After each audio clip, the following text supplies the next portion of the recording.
Y ahora quizá os pediría un poco de silencio para la última mesa redonda de este Auditorio 2. Antes de pasar a la clausura, tenemos un panel de ponentes interesantísimos que nos van a hablar sobre esta idea desde el diseño y desarrollo hasta la visión patrimonial. Y tenemos un excelente moderador que advierto a la ponente y a los ponentes que es implacable en la gestión del tiempo.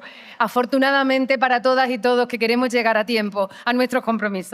Le voy a dar la palabra a Manuel Pimentel Siles, editor, escritor, divulgador científico y, por supuesto, exministro de Trabajo y Asuntos Sociales. Te veo dentro de 58 minutos. Pues muchísimas gracias. Vamos a continuar en la línea de este concepto tan hermoso, luminoso de arquitectura sanadora. Hemos conocido el punto de vista de los gestores, de los que están en la cosa, han explicado su experiencia y su punto de vista, y ahora vamos a conocer algo que es realmente interesante, ¿no? Es la mirada del arquitecto.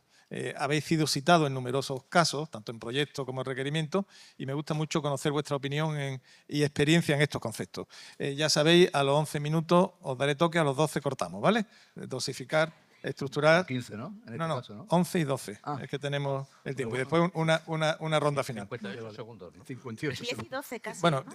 yo iba a un programa de televisión que se llama 59 segundos, que a 59 segundos se bajaba el micrófono como debe ser.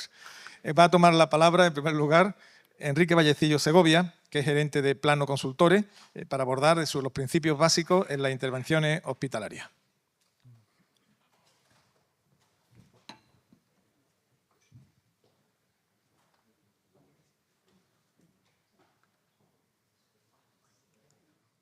Bien. Buenas tardes a todos. Muchas gracias a la organización por invitarme a este evento y una mesa, la verdad, de unos compañeros tan potentes, ¿no? Yo empiezo siempre presentando a mi equipo porque los que nos encargamos de presentar las cosas no seríamos nada sin el equipo que tenemos detrás. Por tanto, me parecía procedente hacer esta pequeña reseña. Y empiezo ya un poco comentando, empezando con el tema de la ponencia. El concepto de arquitectura sanadora es un concepto muy amplio. Interviene en muchas fases del proceso de la creación arquitectónica y yo creo que todos los que trabajamos en este sector tenemos clarísimo que lo que mide la calidad de la asistencia sanitaria es el modelo de gestión. Y dentro de ese modelo de gestión hay muchas patas que no vamos a entrar en cuáles son cada una, pero la infraestructura física es una de las patas importantes. Es verdad que no hay una relación proporcional entre la calidad de la infraestructura hospitalaria y la prestación sanitaria, pero sí es verdad que hay mucha evidencia científica de cómo interviene en el proceso de curación, en el proceso de recuperación y en acortar la curación una buena infraestructura luminosa. Bueno, se han dicho muchos conceptos aquí y no vamos a ahora repetirlo. Pero ¿cómo tiene que ser esa infraestructura? Bueno, esa infraestructura no hay que ver más que los montones de programas funcionales que se han hecho desde casi hace 40 años que trabajo en esto, y siempre repiten las mismas palabras. Prácticamente este es un pequeño extracto de palabras: hospital abierto, eficiente, sostenible, innovador, luminoso, modular, flexible, etcétera, etcétera, etcétera. Aplicar estas cosas a la componente de la arquitectura sanadora, bueno, yo considero que de todos estos factores hay tres que son claves. La componente funcional, la componente de eficiencia y la componente de humanización. La componente funcional, un hospital tiene que ser muy funcional, pero no solo por la asistencia sanitaria, sino también por su coste de explotación y especialmente también por su capacidad para asumir nuevos retos de reforma o de ampliaciones. No hay hospitales, no hay edificios más eficientes que los hospitales, no hay. Incluso con el paradigma que supuso el tema de la incorporación de las energías renovables y el tema de los edificios de consumo energético casi nulo de la Directiva Europea, aún así siguen siendo los edificios más eficientes y seguirán siendo los edificios más eficientes que hay. Por tanto, hay que cuidarlo. ¿Cuándo se estropea la eficiencia? Pues cuando se acometen reformas, ampliaciones o obras sin tener en cuenta la visión global, ¿no? Y finalmente, la humanización. Bueno, para nosotros la humanización tiene tres patas. Es un concepto muy antiguo. El arquitecto solo puede controlar dos de ellas, la estructural y la decorativa. Obviamente, la emocional es parte del sistema de los sanitarios, ¿no? Pero, igual que he dicho en nuestra contertulia anterior, de la gerente del Hospital Infanta Cristina, el concepto de humanización es muy antiguo. Hace 40 años ya que hay un manual de humanización. Es verdad que se puso de moda en los últimos 10 años, pero más la humanización decorativa, ¿no? ¿Por qué? Pues porque tenemos pocos recursos después de la crisis y una forma de hacer intervenciones a poco coste fue utilizar la humanización decorativa, pero lo importante realmente es la estructural. Bueno, en plano, todos estos conceptos que aparecen en los planes funcionales siempre los hemos recogido en dos principios básicos. El edificio tiene que ser técnica y funcionalmente eficiente y el usuario es el centro del sistema. Y el usuario nosotros no lo planteamos que sea ni el paciente, son todos. Son los facultativos, son los trabajadores de esta, son las visitas, los familiares, los amigos, los enemigos. y son también, por supuesto, los pacientes. Pero el hospital en cada sitio tiene una circunstancia y en cada sitio hay un protagonista. Entonces, bueno, esto lo que pone en evidencia es lo complejo que es el hospital, ¿no? Pero desde luego puede existir el hospital del médico, del paciente, pero lo que nunca debe existir es el hospital del arquitecto. El arquitecto es un eslabón de esta cadena que solo tiene que hacer muy bien su trabajo y dejar que los demás, de hecho, bueno, esta diapositiva lo que intento recoger es dónde intervenimos los arquitectos proyectistas. Tenemos un ámbito muy limitado, aunque sea muy importante. Las decisiones estratégicas se toman en la fase de preinversión y he querido ilustrarlo en un modelo de cascada porque influyen en todo lo que se va a hacer después. Y las decisiones de explotación son las más importantes. En este caso, además, está el equipamiento y el diseño interior que hablaremos después. Solo en España y en Marruecos el equipamiento se hace aparte del proyecto arquitectónico. En todos los países que hemos trabajado nosotros hay una fase que es el interior design, que incorpora, de alguna forma es para mí la humanización, la suba de la señalítica, la decoración y el equipamiento mobiliario. Y eso debería estar en nuestro proyecto, ¿no? De la fase esa primera de la estratégica hay muchos elementos que nos condicionan en los proyectos. El primer principio de la eficiencia es que no haga aquello que no necesitas. Si no lo necesitas, no lo hagas, es lo más barato. Tenemos todos los pueblos llenos en la época de la bonanza, llenos de polideportivos, de piscinas cubiertas, incluso de aeropuertos, que el tiempo ha demostrado o que no hacían falta o que estaban sobredimensionados. Por tanto, no hagamos aquello que no necesitamos. Primer principio de la eficiencia. Después, dimensionemos bien la cartera de servicios y los planes funcionales o los planes los programas funcionales, ¿no? La superficie. ¿Por qué? Porque si no hacemos eso, pues pasarán cosas como pasó en el Hospital de Toledo. Hay que entender el contexto del Hospital de Toledo, ¿eh? No lo hago como crítica. Transferencia del segundo paquete de administraciones recién hechas, necesidad de las comunidades de tener un hospital de referencia, bonanza económica. Pero bueno, si superponen la parcela del Hospital de Toledo sobre Toledo, yo creo que hay una señal ahí que ya evidenciaba que algo estaba fallando. En relación a las dimensiones, no hay que ser cicatero, pero tampoco generoso. Hay que hacer lo justo, con una proyección adecuada. Yo prefiero estos modelos, este es un hospital que estamos haciendo en Honduras, con TAS, y bueno, estamos haciendo 2 hospitales, este es uno de ellos, y no quieren que hagamos ni un metro más de lo que dice el programa, pero quieren que establezcamos unas leyes de crecimiento para que no pase lo que nos pasa aquí, que no tenemos leyes de crecimiento en ningún hospital y se llenan de tumores, porque se resuelven con intervención arquitectónica, que es verdad, resuelven una necesidad inmediata, pero generan un problema a largo plazo. Por tanto, mejor flexibilidad de crecimiento que... Bueno, las parcelas que nos dan muchas veces los gestores son tremendas, ¿no? Estos son 2 hospitales idénticos en programa funcional, 2 traumatológicos en el mismo país, 2 ciudades distintas y 2 parcelas distintas. En uno el modelo es clarísimo, tanto de crecimiento como de forma, una estructura de peine, y el otro es un hospital vertical, absolutamente ineficiente, y eso que ampliamos la parcela. Y además sus posibilidades de crecimiento son por remonte.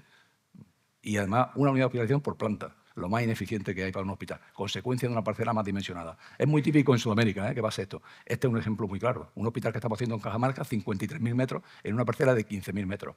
Obviamente hemos resuelto un proyecto solvente, pero en una parcela más grande hubiéramos hecho un trabajo mucho mejor, ¿no? Y por la parte de abajo, ¿no? Por la parte del equipamiento y de la humanización estructural y la humanización decorativa. Pues nosotros, estos son imágenes de los proyectos nuestros acabados, que si los viéramos ahora amueblados, pues seguramente en algún caso nos echaríamos la mano a la cabeza. Nosotros abogamos porque se incorporen el interior design a los proyectos. Preferimos trabajar pues, como este hospital que hicimos en Arabia, que lo abrimos hace 2 años, que tiene un proyecto de interior design que tiene casi 200 planos.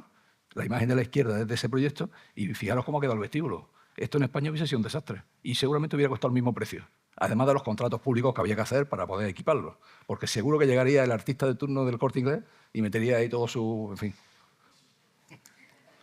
Quiero decir con esto que lo importante es que ese apartado del interior de ese equipamiento participe de la fase del proyecto. Sería la única forma de evitar cosas, pues como ha contado hoy Iván Martín, la cantidad de obras que tienen que hacer de decoración para resolver problemas que podían estar dentro del proyecto arquitectónico y no se tiene, ¿no? Por tanto, esta modificación me parece necesaria.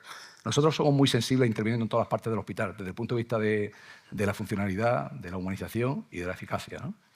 Pero somos especialmente sensibles en los vestíbulos. ¿Por qué? Pues por 2 conceptos. El vestíbulo es el primer elemento normalmente que te encuentras cuando llegas al hospital. Y para nosotros tiene que transmitir pues, luz, orden, tiene que transmitir la confianza de que estás en buenas manos. Y por otra parte, tiene que servirte para orientarte. Desde el vestíbulo tienes que poder percibir, todo, sea como sea el hospital de grande, todos aquellos sitios a los que tienes que ir. Entonces, nosotros por eso damos mucha importancia y procuramos siempre hacer vestíbulos que tengan una solución estructural que no lo pueda estropear el hospital, que no lo fagociten con crecimientos absurdos, como tenemos muchos hospitales aquí en Andalucía, que no sabes por dónde está el vestíbulo de entrada al hospital, porque se lo han comido con áreas administrativas o con otras actuaciones. Este es el vestíbulo del hospital, el antiguo hospital militar, Muñoz Cariñano, que esta tarde hay una visita. En este caso, una estructura más vertical, pero los mismos criterios. ¿Vale? Y bueno, tratándose de ampliaciones, también este es un concurso que ganamos con AIDOS y es un hospital materno-infantil en Huelva. El pliego inducía a hacer un hospital independiente conectado con un punto de conexión con el hospital y lo que hicimos fue pues, una extensión del proyecto que había. Una relectura de una circulación potentísima, que es el Patio de los Potos y que es un hospital interesantísimo desde el punto de vista arquitectónico.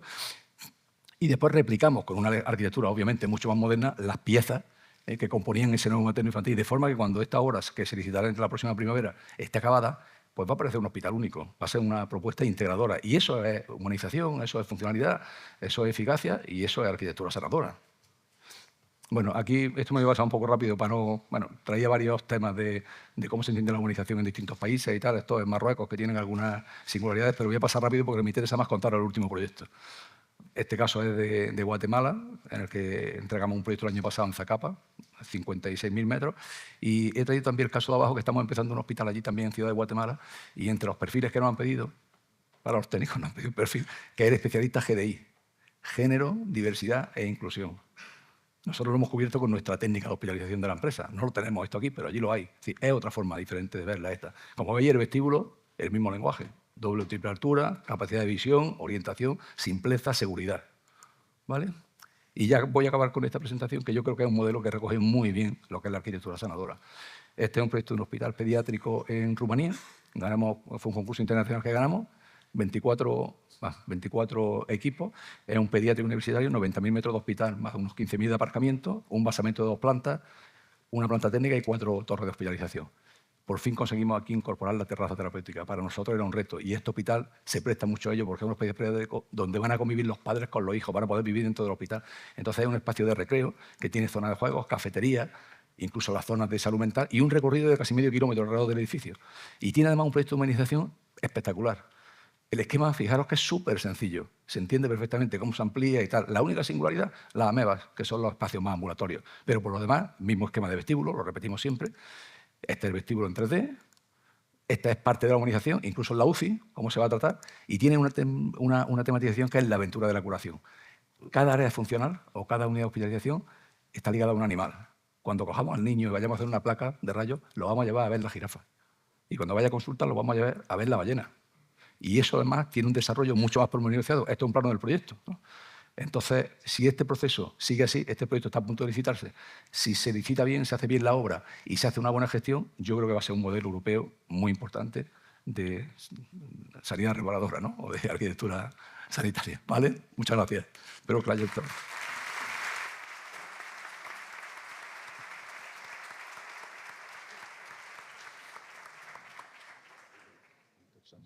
Muchísimas gracias, Enrique. Toma la palabra ahora Luis González Sterling, arquitecto de Argola Arquitecto, para hablar de algo que es muy literario el título, la metamorfosis de un coloso.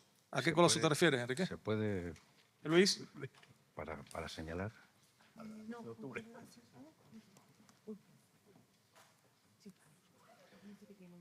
Next, vale. Bueno, muchísimas gracias por nuevamente invitarme al Congreso. Y yo voy a explicar un proyecto que me tiene muy ilusionado, porque es un proyecto muy importante y muy complicado, pero que realmente me está llevando a un proceso francamente satisfactorio, ¿no? Le llamo metamorfosis de un coloso porque es un coloso. O sea, el Marañón es un gran hospital, ¿no? Y bueno, esto es un poco lo que voy a hablar hoy de una forma muy rápida, ¿no? Este es el hospital. Veis que es una parcela de 66.000 metros cuadrados y tiene bueno, pues 14 edificios dentro de la parcela, absolutamente desperdigados y diferentes, y uno que ya está fuera, que es el Hospital Materno Infantil. Tiene otros 3 ubicaciones fuera de esa zona, ¿no? En este momento el gran hospital es el IPMQ, el Instituto Provincial Médico Quirúrgico. Estos son los problemas que tiene. No es una supermanzana muy grande, dentro del barrio del Retiro, y que tiene muy poca permeabilidad interior. Es decir, para ir de un edificio a otro tienes que salir por la calle, dar la vuelta y entrar por otra puerta en otro sitio, ¿no? Los edificios son autónomos, sin conexiones, no tienen ninguna conexión casi ni de instalaciones. Las instalaciones son autónomas para cada edificio y sin una digamos, sin ninguna formalización ni funcionalidad, digamos, que los pueda unir, ¿no? Que pueda ser común. El estado de la edificación es claramente obsoleto en muchos de ellos, con diversos informes de inestabilidad, bueno, muchos problemas, ¿no? Y una circulación de vehículos por el interior de la parcela. La circulación externa por alrededor es caótica, con muchísimos problemas y colapsos, y los espacios interiores pues, están muy hacinados, etcétera, ¿no? Permitidme digamos, que plantee dos pequeños ejemplos que son un poco las lecciones aprendidas anteriormente, ¿no? Que es el caso del Hospital del Salvador en Chile, en Santiago de Chile, que bueno, pues era un edificio histórico, como veis arriba muy claramente se ve como tiene la iglesia, y aquí está la iglesia, y este es el edificio nuevo que diseñamos hace unos años, pero que está edificado sobre un 40% del suelo, tirando los pabellones antiguos. Y claro, llevan 15 años y todavía no han cerrado los problemas. Entonces están funcionando 15 años con la mitad del edificio y con muchos problemas, lógicamente, porque es un hospital muy antiguo, ¿no? O el caso, sin embargo, el del 12, bueno, la lección aprendida de antes es que hay que hacer un proceso. El 12 fue mucho más fácil porque tenía mucho terreno. Entonces, realmente lo que hemos hecho es hacer un proceso en el cual el primer proceso es la fase 0, que es hacer las instalaciones que puedan suplir, que puedan continuar el servicio a la parte antigua y la parte moderna, ¿no? Eso lo que lleva es a esta lección que aprendimos y que hemos aplicado directamente al Marañón. Este es el primer esquema que hice en noviembre del 21, en el cual ya aparecen, veréis que todo lo que después va a aparecer, ¿no? Las fases 0, 1 y 2, aparecen los 4 edificios principales, no aparece el edificio de psiquiatría, que aparece luego, y aparecen las zonas verdes distanciándose de la calle Ibiza, ¿no? Bueno, hemos seguido un proceso muy curioso, que es que hemos, digamos que auspiciados y dirigidos por la dirección del hospital, hemos tenido 106 hasta este momento reuniones de al menos 1 hora con todos los servicios, y con cada servicio hemos tenido en torno a 3 o 4 para afinar el programa funcional y con los planos. Es decir, que hemos discutido programa funcional, planos, con los revisores médicos, con la consultora médica, con los servicios, con la dirección del hospital y con los ingenieros también para ver lo que era posible. Y con el equipamiento. Es decir, que todos esos procesos han llevado a que la participación de los servicios haya sido realmente muy satisfactoria y hemos aprendido todos mucho, ¿no? Bueno, este es el proceso. Ya podemos empezar a ver el proceso. Se tiran 2 o 3 edificios que estaban ahí y se construyen la nueva central de energía y el edificio traslacional. Se tira la central térmica y podemos construir ya lo que es el nuevo muelle de carga provisional, el edificio de farmacia. Bueno, esta es la fase 0 y después vamos ya directamente a la fase 1, porque podemos tirar todas esas partes en rojo, que ya las hemos resituado en la fase 0, y construimos todo el edificio de diagnóstico y tratamiento y las urgencias. Encima del diagnóstico, de las urgencias, del acceso a urgencias, el edificio de psiquiatría y las torres de hospitalización. Tiramos el antiguo edificio de psiquiatría y construimos, bueno, un posible aparcamiento que no está incluido en el proyecto, pues una concesión, y hacemos una sola zona jardinada dando a la calle Ibiza, ¿no? Posteriormente pasamos, bueno, esto es lo que contiene ese edificio. El sótano 2 es una galería de distribución y en el sótano 1 hacemos una muelle de carga y construimos todos los servicios. Estos servicios se distribuyen, como veremos luego, por robots. Luego ya en el sótano 1 aparece radiología, en el 1 urgencias y vamos hacia arriba. Bueno, la psiquiatría aparece en todas las plantas a partir de ahora porque ya es el edificio de psiquiatría que es el que está arriba a la izquierda, ¿no? en este ya son las UCIs y las UCRIs, un nivel de planta técnica y que tiene médicos de guardia solo, y encima ya las plantas de hospitalización. Es decir, que ya son 6 plantas de hospitalización encima, todas iguales, ¿no? Y que en principio funcionarán con habitaciones dobles hasta que no se haga la fase 2, que es la que hacemos ahora, ¿no? Hacemos el muelle de carga definitivo de forma que no haya un camión por la superficie de la parcela. Hacemos la parte de ambulatorio, todo lo que son las consultas y hospitales de día, y hacemos la hospitalización restante encima. Así podemos tirar el edificio de docencia, el de consultas y el de administración. Y lo mismo que el otro, se puede hacer un posible aparcamiento y ajardinarlo encima, ¿no? Este es el esquema, ¿no?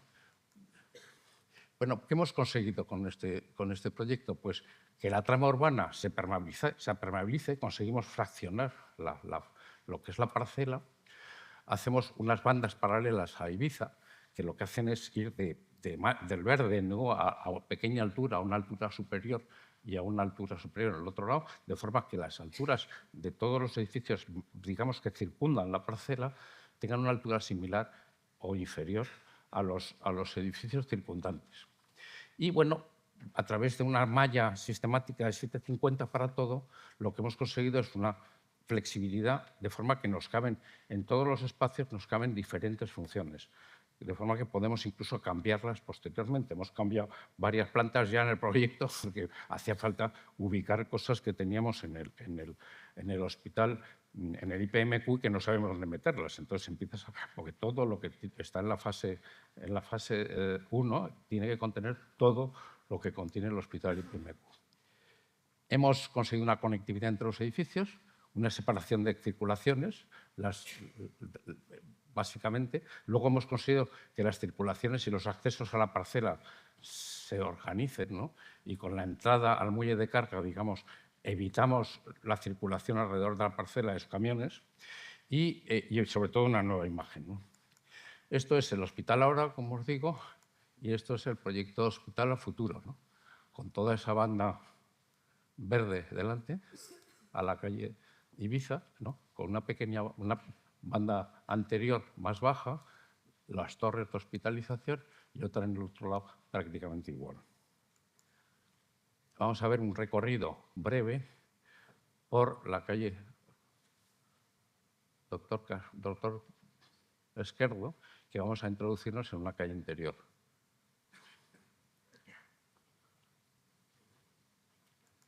Y luego, digamos, todo el recorrido a través de la calle Ibiza para ver el acceso principal y lo que es la calle hospitalaria que corre desde Ibiza a Doctor Castelo. Es decir, todo está dentro, como fracciona las dos fases prácticamente del edificio. Y bueno, pues muchas gracias.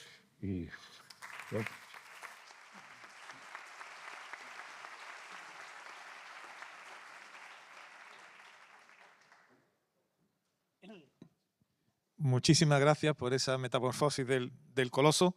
Se dice que nada de lo humano le es ajeno a la arquitectura, y bajo un título genérico va a haber dos intervenciones ahora. El título El hospital, del inicio al final de la vida.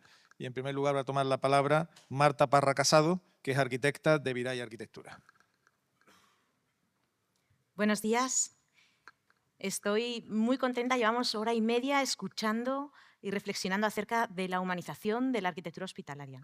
Y eso me hace sentir muy bien. Gracias por estar aquí. Sigue la sala llena. Y bueno, voy a ajustar un poco lo que quería compartiros para no repetir cosas que ya se han dicho estupendamente en la mesa anterior, y bueno, pues vamos a ser más ágiles. Parece que ya hay un determinado consenso en torno a los hospitales que vendrán o que estarán, ¿no? Hospitales más pequeños, con menos camas, más enfocados a la atención crítica, con una alta tecnología que todavía no podemos vislumbrar prácticamente, por supuesto sostenibles y eficientes, y sobre todo más humanizados, ¿no? Si hablamos de más humanizados, ¿de qué estamos hablando, ¿no? ¿Qué es humanización?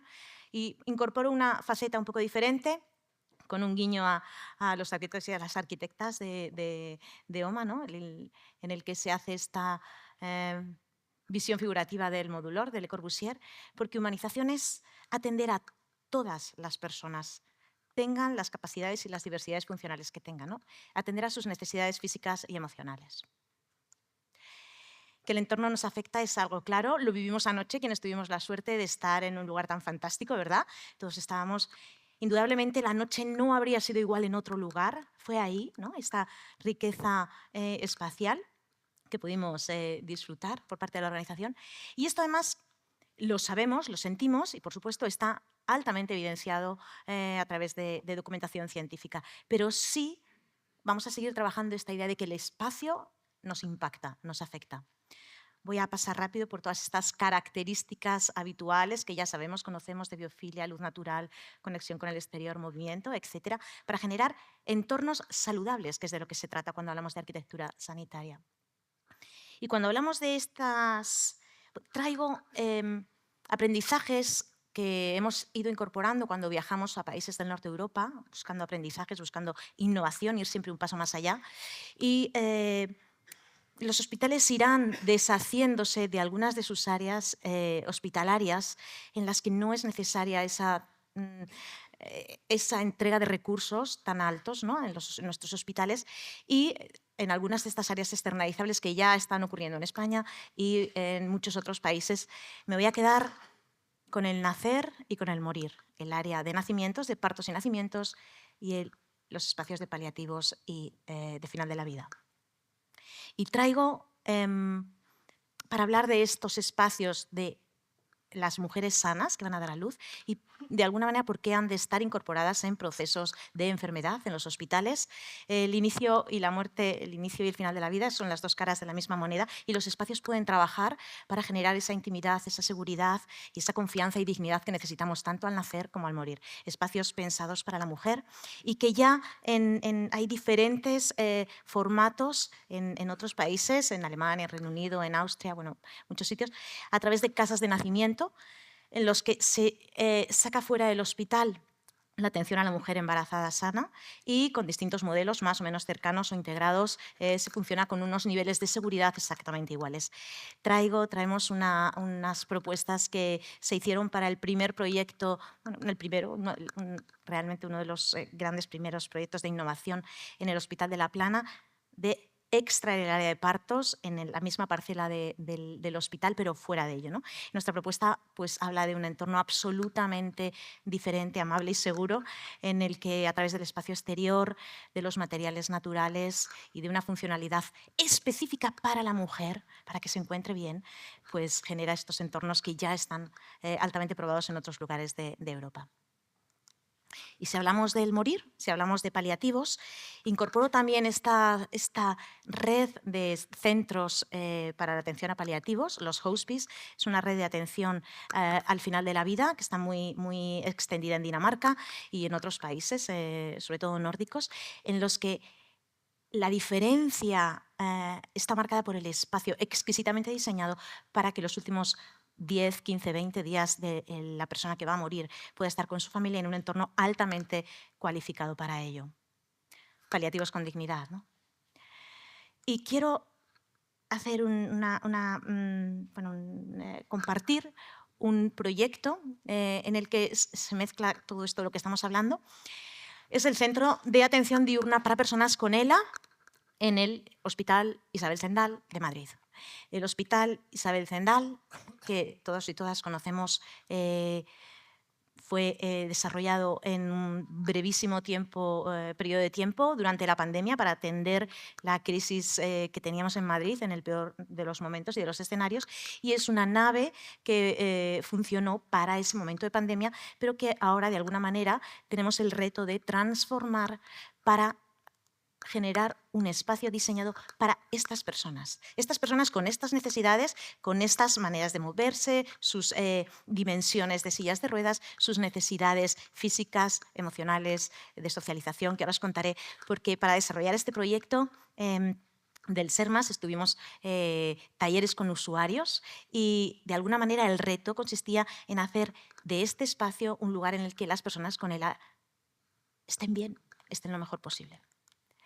El proyecto se trabaja en un cuarto de una de las naves, de la nave 1, un cuarto, unos 1.350 metros cuadrados, y el reto consiste en generar un entorno diferente, casi, no sé, ¿no? Digo encapsulado, no era encapsulado, porque ahora os contaré por qué, pero de alguna manera que no, confinado, esa es la palabra, para generar ahí, a través de diferentes elementos, un entorno que pudiese ser amable. En este taller que vivimos con bueno, un momento muy bonito en el que conocimos a usuarios y usuarias que nos contaban cómo necesitaban y qué querían. Al final de la reunión pregunté qué quería, cómo podrían resumir el espacio donde querían estar, y uno de ellos nos dijo: yo quiero que sea un lugar al que me apetezca tomarme unas cañas con mis amigos. Porque lo que descubrimos es que querían ir a socializar, no tanto a recibir terapias como a encontrarse entre ellos, ¿no? Por tanto, teníamos que hacer un entorno en el que fuese el espacio fluido, el espacio central, quien acogiese esa necesidad de socialización, y los espacios terapéuticos estuviesen vinculados al corazón del edificio, que era ese espacio de socialización. Para ello lo que hicimos fue atravesar la nave con unos patios vegetales de vegetación natural. Colaboramos con Jonás Prieto, un paisajista arquitecto maravilloso, y de lo que se trataba era de incorporar vistas, luz natural, vegetación, biofilia, todos estos elementos, confort acústico. Lo que hicimos fue, gracias. Lo que hicimos fue, frente a la altura de nave industrial que tenía el hospital, rompimos su escala a través de un falso techo discontinuo, porque seguíamos necesitando toda la climatización y todos los espacios que ya estaban y que necesitaban seguir siendo las instalaciones que íbamos a tener, pero de alguna manera romper la escala y generar pequeños elementos, casitas, en los que se pudiese ofrecer esa atención terapéutica, dejando el centro para la relación. Como veis aquí, estos 5 pozos de vegetación que conforman esa nueva arquitectura mucho más sensible, ¿no?, para estas personas, para estos pacientes, con un área central que lo que va a permitir es, pues, que esa deambulación grande necesaria que se buscaba. Este es uno de estos pozos de luz y de vegetación natural que incorporan vistas, que incorporan estos elementos. Lo que hicimos fue mantener los espacios de apoyo, que finalmente, esta zona quedó tal cual, finalmente los espacios de apoyo responden a un 20% de toda la superficie, 20%, no se necesitaba más. Si veis aquí estas pequeñas cajitas de escala menor, que además visualmente y matéricamente, ápticamente, con madera natural, madera de verdad, en un hospital se puede, y en un 30% de superficie asistencial. Estos son estos elementos de consultas y de salas de terapia en madera, vinculados siempre a la búsqueda del espacio exterior, de la luz natural, del confort acústico. Y finalmente este 50% de espacio de socialización, que es lo que ellos y ellas necesitan. Este es un espacio que sirve para casi todo, sirve para comer, para estar, para poner una película de cine, para que se puedan relacionar, en el que esa vegetación, esa luz natural queda combinada con espacio para sentarse, para tumbarse, para relajarse. Podemos ver el falso techo acústico para poder absorber todo el ruido y aislarnos casi prácticamente del resto de la actividad del resto de la nave del hospital, y que nos rompe la escala, ¿no? Nos genera un plano a una escala de 3,5, 3,60, que nos vuelve a recuperar la escala humana, ¿no?, la escala de la persona. Espacios para familiares, incorporación de los familiares, que estén bien, que estén como nos gusta estar a todos, ¿no?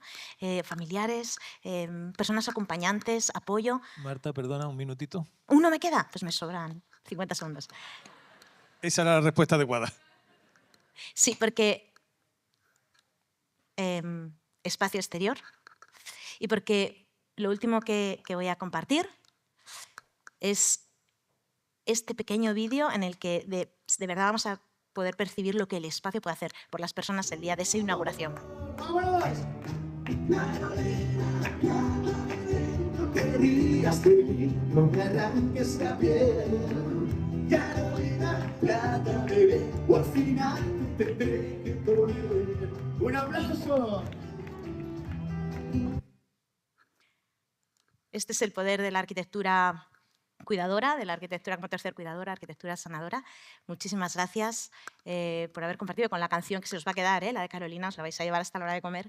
Muchísimas gracias por la escucha.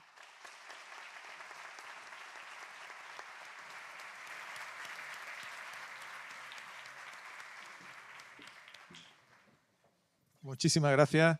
Marta, toma la palabra ahora, alguien que admiro en lo personal, además cercano, Rafael de la Hoz, arquitecto. Muchas gracias, Manuel. Buenos días a todos. ¿Qué tenemos previsto al terminar las intervenciones? ¿Hay coloquio o terminamos y pasamos a la siguiente mesa? Tenéis vuestros minutitos y haré una sola pregunta y tendréis un minuto para responderla después. ¿Vale? ¿Y qué tiempo tiene Ahora tienes asignado? 12 minutos. 12 minutos. Y a los 11 te doy un toque. No, me lo puedes dar a la mitad, si me organizo mejor. Gracias.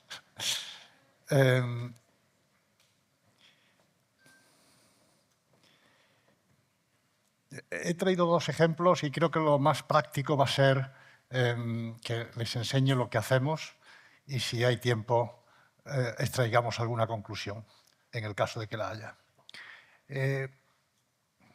Curiosamente, he elegido el que creo que fue nuestro primer hospital y el que de momento es el último construido. Esto se pasa al next, ¿no?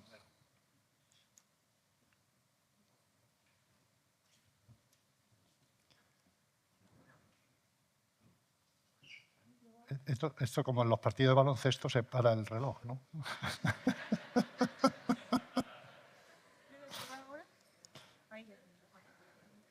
Móstoles es una ciudad al sur de la ciudad de Madrid, con un área de influencia importante, una ciudad con un curioso trazado radial, y el hospital estaba entre la universidad y la Plaza de Toros, que para un cordobés es un sitio impecable, ¿no?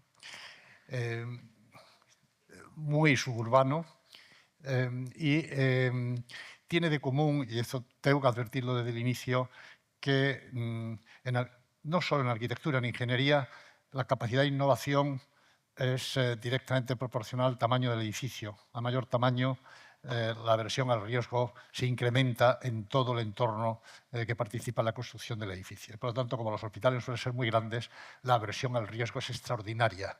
Es un sector que tiene tan interiorizado el riesgo que cree que son extraordinariamente innovadores cuando son unos conservadores, a los ojos de un arquitecto, brutal. Y aquí hubo una ventana, después de muchos años intentando encontrar una ventana, que la legalidad vigente pudiera ser cuestionada. Y esto nos permitió, además, construir el hospital en un tiempo absolutamente español, de 1 año y 8 meses, cosa que no hace el resto del mundo. Solamente España es capaz de hacer estas cosas. Y creo que esta imagen resume un poco la idea. Cuando un arquitecto se acerca a un edificio que por supuesto tiene que funcionar, por supuesto tiene que acabarse en plazo, por supuesto tiene que respetar el presupuesto y ser eficaz. Faltaría más. Pero debe preguntarse, ¿cuál es la idea? ¿Qué idea hay aquí? ¿Qué se ha pretendido decir? Y aquí la idea fue cuestionar por qué el hospital, que es una máquina de curar más una máquina de convalecer, o un espacio para curar y un espacio para convalecer, debía supeditarse el espacio de convalecer a la estructura funcional del espacio eficaz donde se dan las aspirinas y se opera la gente. No se puede disociar, no podemos hacer dos tipologías que coincidan de alguna forma. Bueno, esto de los accesos. Y aquí lo resume. ¿Por qué no hacer 3 pastillas muy funcionales, donde está el ambulatorio, el cuerpo clínico y el quirúrgico, con un sistema probadísimo, extraordinariamente compacto, pero ¿por qué hay que supeditar las habitaciones? ¿Por qué hay que supeditar la zona de convalecer a la estructura funcional, estructural, de todo tipo de circulaciones de la máquina, la fábrica de curar? Rompamos esta convención tan extendida. Nos decían, bueno, no se puede hacer por dinero, no se puede hacer por... No es verdad. no es verdad. Aquí explicamos esto en el concurso, logramos, por supuesto, un edificio mucho más compacto para el mismo número de camas y la misma superficie. Y un presupuesto en Torrejón de 85, en Infanta Cristina en Parla 85 y en nosotros 74. Luego, en verdad, terminamos en 80. Como lo tengo que aclarar, porque incluso el consejero de Sanidad llegó a decírmelo: no repitas estas cifras, Rafael, porque quedamos todos muy mal. Porque nadie se va a creer que haya costado eso con una calidad de hospital así. Bueno, hubo una serie de factores que ayudaron a que esto se pudiera hacer y una de ellas fundamentalmente fue esta línea roja que separa la zona de convalecer, que estoy llamando de esta forma tampoco técnica, que es la zona de este tambor verde, y la zona quirúrgica en azul, que es introducir la planta de instalaciones en este punto intermedio, con lo cual sirve a ambas zonas hospitalarias y resuelve el cambio de estructura absolutamente ortogonal, racionalista, con la estructura muchísimo más biológica superior. Esto, bueno, lo conoce cualquier profesional de la sanidad, tremendamente eficaz y compacto, y arriba una estructura radial que permite resolver, luego lo veremos, creo que hay una imagen con más detalle, todas las... Esto es tremendamente eficaz, ¿no? La parte quirúrgica en medio, atiende al ambulatorio, atiende a la zona, y lo mismo en sección. Esto genera dos espacios un poco basilicales de acceso, que yo creo que tienen algún interés, pero a mí me gusta mucho más, sin duda, los espacios que quiero mostrarles de las urgencias. Por supuesto, intenta ser un hospital bello, porque no creíamos incompatible la eficacia con la belleza, cosa que he encontrado en el sector que casi es un paradigma, ¿no? Que no tienen por qué serlo. Y este es tal vez lo más interesante, y aquí estará en el viejo hospital, que es un pasillo hotelero con habitaciones hoteleras, absolutamente arquetípico de un hotel. ¿Es un hospital un hotel? Por definición, no. En un hotel fundamentalmente se duerme, en un hospital se reside, se convalece, estás en la habitación todo el día. ¿En qué hotel está el cliente todo el día en la habitación? Prácticamente en ninguno. Esto no existe. ¿Y por qué estamos haciendo constantemente hoteles en lugar de hospitales?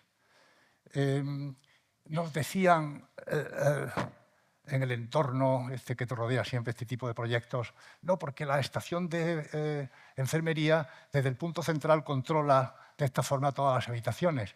Y decía, bueno, pero las controlará por radio. ¿Cómo va a controlar desde ese punto todas las habitaciones? ¿Pero qué entelequia es esta? Este tipo de preguntas eran divertidísimas porque eran muy incómodas, ¿no? Cuando decía, pero ¿por qué no usáis telas? ¿Por qué no tenéis cortinas en los hospitales? Ya no, por higiene. ¿Pero qué higiene? No, es que los textiles captan los gérmenes.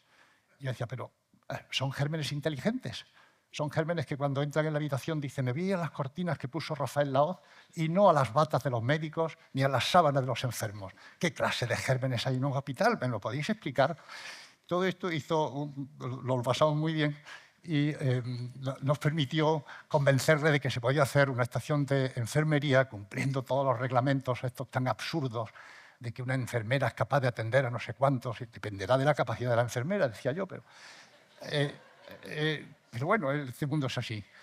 Si hacemos un punto central en torno a un gran espacio central, que también es un tipo tremendamente ensayado, permitirá tener algo, no sé si mejor, pero sí algo más innovador. La zona roja es toda la parte de servicio donde están las enfermeras. El pasillo de esta manera se transforma en lo que es un pasillo de un hospital, que es un lugar de estar, no de circular. Porque los enfermos salen a él, las familias están en los pasillos. Todos cuando llegamos a un hospital yo me preguntaba, bueno, pero ¿esto qué es? ¿No? Si los pasillos aquí es un espacio más, pero no es un espacio residual, es un espacio protagonista.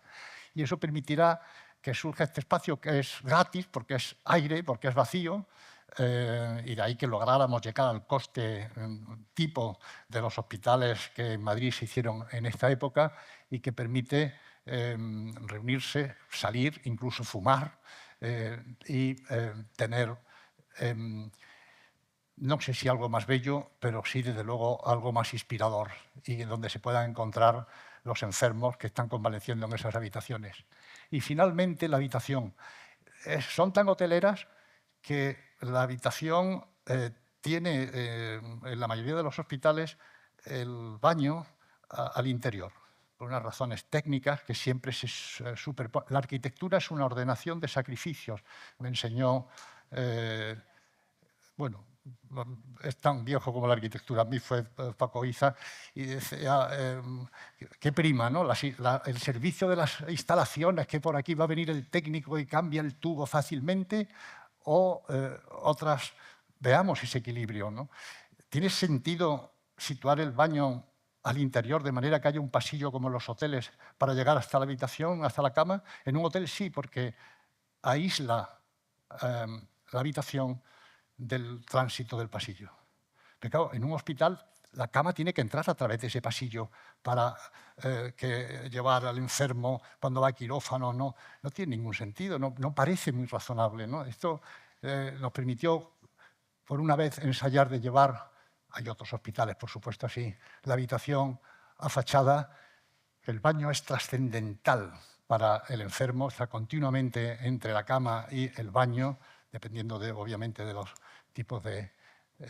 pero permite que tenga, no sé si aquí hay alguna foto, iluminación, ventilación exterior, y permite, además, que la enfermera tenga las puertas abiertas y vigile algo mejor a los pacientes que ahí residen.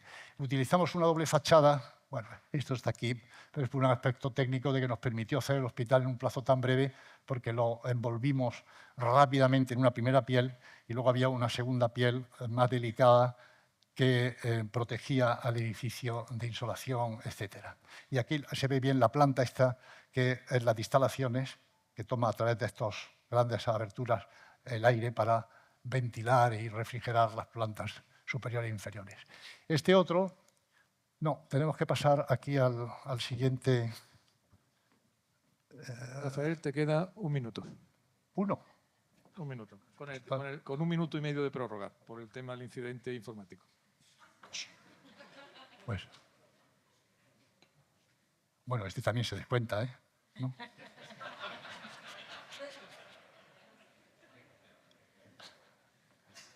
Pues vamos más rápido con este. El oncológico de Bogotá, en Colombia, es un hospital privado, situado en un sitio maravilloso, en los cerros de Bogotá. Y lo más significativo, lo voy a pasar muy rápido ahora a continuación, está realizado por un gran mecenas colombiano, el doctor Sarmiento Angulo, la primera fortuna del país, una de las mayores del mundo, un ingeniero extraordinario, un hombre excepcional. Había visto Móstoles a través de que su equipo le había buscado a los hospitales por todo el mundo. Me llamó a varios arquitectos, quería una entrevista personal, y me dijo, no, quiero hacer un hospital oncológico para el cáncer, no hay en Colombia nada, quiero que sea el Houston de Sudamérica. Hemos estado en Houston, hemos firmado un acuerdo, van a colaborar con nosotros, me han enseñado todo lo que tienen los norteamericanos, me he recorrido el país y cuando terminé, me decía el doctor Sarmiento Angulo, Rafael, les pregunté a los americanos, ¿necesariamente para ser un buen hospital oncológico tienen que ser tan horribles como todos los hospitales que tienen ustedes? Entonces, les he pedido a mi equipo buscarme los hospitales más bellos del mundo, ¿no? Y entonces, en la selección, pues hemos hecho una selección de 10. Al final, la ventaja del idioma fue decisiva. Para no engañar. Y lo paso muy deprisa, porque el moderador me tiene... Siéntete. Me tiene cercadísimo. Siéntete. Acotadísimo, con falta de libertad. Bueno.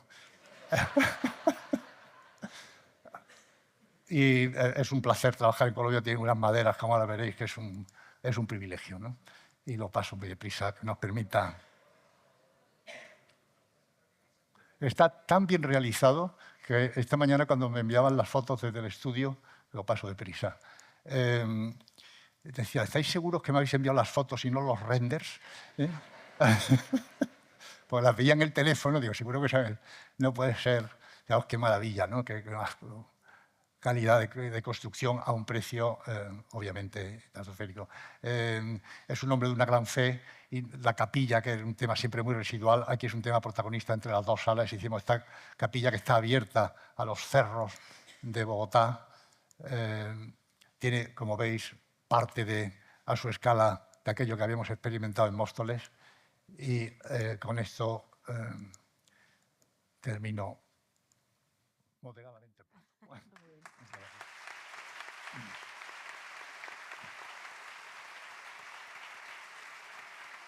Gracias. Muchas gracias. La verdad, perdonad que el tiempo es el que es, me estaría oyendo toda la mañana, porque me parece interesantísimo. Vamos a ver, con el tiempo os voy a formular 2 preguntas, podéis escoger la respuesta, una sola, y hacerlo.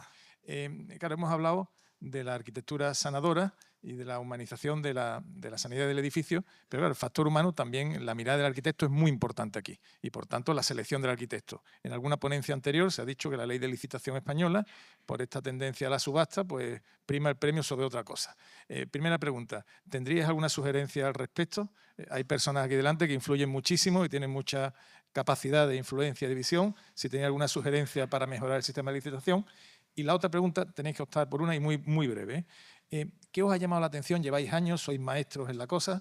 De las peticiones que os hacen los responsables sanitarios, ¿habéis visto una evolución en el tiempo y qué os llama la atención de las nuevas tendencias, de las nuevas peticiones que estáis recibiendo?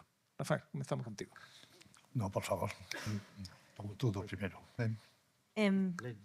Bueno, quizá sí estamos muy familiarizados con las licitaciones públicas y los obstáculos principales que presentan para generar propuestas en las que la capacidad innovadora de los estudios de arquitectura se produce en el momento del concurso, y básicamente yo creo que son 2. El tema de los tiempos, cada vez se van acortando más los tiempos que se ofrecen para generar una propuesta arquitectónica de calidad, y entonces, ¿qué ocurre cuando hay muy poco tiempo? Que acabamos repitiendo, ¿no? Que se acaba repitiendo lo que ya se conoce, pues por falta de un mínimo tiempo, que finalmente en el ámbito general del proceso de desarrollo de un proyecto de hospital es nada, ¿no? Hablamos de semanas, ya casi hay que aplaudir cuando se tiene casi un mes, ¿no?, de tiempo para hacer una propuesta arquitectónica, con lo que eso supone. Y segundo punto, por supuesto, pues el tema de la valoración económica, el peso que tiene la subasta, cuando en realidad de lo que se está hablando es de desarrollo desde la creatividad, desde la capacidad arquitectónica de aportar. Por tanto, que haya proyectos en los que el 20, 30, 50%, en función de las fórmulas, unas más exponenciales, otras no, en fin, yo creo que es una pérdida de la calidad que puede aplicarse en los proyectos, en las licitaciones. Muchas gracias. Bueno, en el tema de las subastas, chico, pues yo creo que efectivamente lo que hay que hacer es valorar muy poco la baja, o sea, valorar muy poco la solución económica, y eso se está haciendo ya en muchos sitios, ¿no? O sea, que no sea, que el factor económico no sea el que decide, sino que el factor teóricamente, y en este momento la ley ha mejorado mucho en eso, porque solamente el 51% tiene que ser objetivo, y ese 51% puedes poner solamente un 10, por ejemplo, de tema económico, que lo hacen algunos sistemas, ¿no? Y bueno, pues yo creo que eso es una cosa que será el futuro poco a poco en ese sentido. Ahora te toca. Una propuesta. Yo soy muy escéptico que algo que se ha intentado modificar hasta por ley y la administración, pero no solo en España, en todo el mundo, en esto es irreductible, ¿no? No se van a mover de donde están. Pero sí me gustaría que todo este tipo de evaluaciones que están basados en el plazo, en el precio, en que usted lo haga bien, que tienen carácter previo. Vi en el Estado norteamericano, no sé si lo siguen utilizando, un sistema que me pareció genial, que es que la evaluación es posterior, no es previa. Por supuesto hay un plan funcional y tal, pero nosotros le vamos a juzgar después, mediante un departamento de evaluación muy riguroso y, como siempre con las sociedades anglosajonas, con gran participación de sociedad civil. Si obtiene una puntuación por encima de una media, inmediatamente se le encarga a otro hospital. Genial, porque claro, te motiva. sin concurso, que es lo maravilloso. Si tienes una nota media, sigues pudiendo optar a seguir licitando. Y como te quedes por debajo de una nota, no vuelves a hacer para ese departamento un hospital jamás. Entonces, me pareció genial porque se evalúa la realidad, no previamente el proyecto, ¿no? Entonces, tal vez el que existiera una fórmula mixta en España, esto no se puede aplicar así como así, pero que hubiera es como todas las medidas medioambientales, ¿no? Que se juzgan previamente, nunca sabemos si funcionaron o no. Sería bueno una evaluación posterior. Y para terminar ya. Bien, yo lo mismo digo una pequeña barbaridad, pero yo creo que en España la normativa se utiliza torticeramente en nuestras administraciones. La ley de contratos del Estado te permite, cuando una labor técnica tiene una componente creativa, no considerar el precio en el valor de asignación, pero no se aplica. En cambio, cuando haces concurso, algunos de los que he enseñado, seleccionan a tres equipos, empiezan a negociar con el primero, a veces negocia al alza respecto al presupuesto que había y no tienen ningún problema. En el fondo la administración tiene que saber que el gasto de los proyectos, el coste de un proyecto de una dirección de obra es el chocolate del loro. Los hospitales, explotarlos cada año, vale lo mismo que construirlos. Por tanto, la inversión en la componente que realmente va a hacer que el producto sea solvente, que sea arquitectura sanadora, que sea saludable, que sea duradero, que admita intervenciones y tal, cuesta muy poco dinero. Entonces, esto hay que arreglarlo. En Alemania no se pueden hacer bajas, tienen unas tablas de honorarios. Solo permiten hacer bajas a los de fuera y así cumplen normas europeas. Pero los de fuera tampoco hacen bajas. Hay que conocer toda Europa en estas cosas. En Estonia ponen un precio de referencia, te adjudican el contrato. A tres, vas allí, te sientas a negociar y puedes negociar al alza. En Rumanía, que fijaros lo que es Rumanía, en desarrollo lo mismo. Aquí yo creo que se aplica torticeramente. No se quiere aplicar lo que de verdad debería aplicarse. Por eso tenemos la arquitectura como la tenemos. Y hemos vivido en Andalucía muchos casos muy tristes. Es muy triste que por un tema económico, una propuesta que tiene 20 puntos técnicos más que otra, se la acaba adjudicando a una propuesta absolutamente insolvente. Eso es aplicar muy mal la ley de contratos, bajo mi punto de vista. Pues muchísimas gracias. Yo creo que hablando en nombre de toda la audiencia ha sido un auténtico placer que vamos a recompensar con un gran aplauso.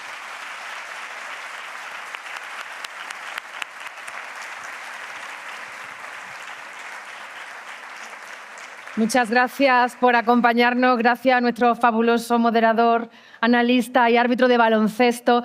Me honra ver que tenemos una presencia de Córdoba distinguida en ambas mesas y en esta humilde presentadora que les agradece todo el tiempo que han pasado con nosotras y nosotros. La clausura oficial será en el Auditorio 1 a las 2 de la tarde. Que disfruten. Gracias.